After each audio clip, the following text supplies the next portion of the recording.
Hey Campus Bible Study leaders, this is a November training for you. So this is going to be a brief video training with an assignment at the end. First of all, I want to say thank you and echo the praise of all the people who said so many phenomenal things last night at CCF about the meaning that Bible study has in their lives.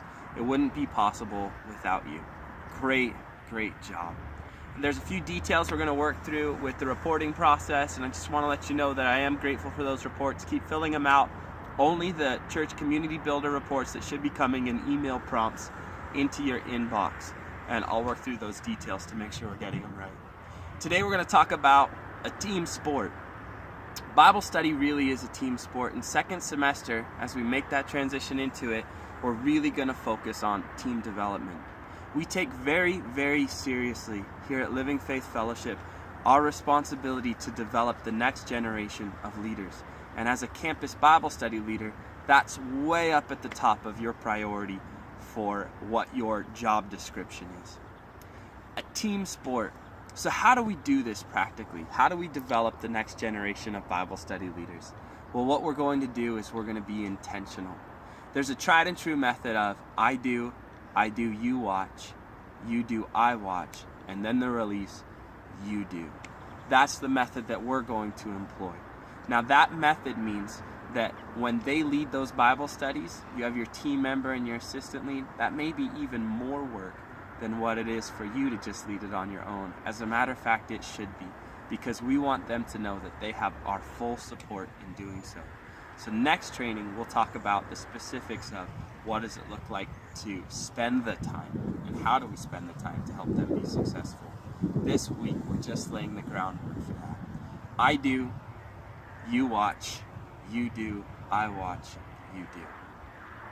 That's the format we'll be following. You know, as we lead other people, it's important to not feel insecure as we lead them.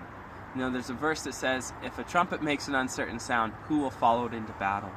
We don't want to be intimidated by the people on our team's leadership ability. As a matter of fact, we want to recognize that, cultivate it, and then shore up the weaknesses that aren't necessarily naturally there by having an open conversation with it. So number 2 is, don't be intimidated by people's strengths.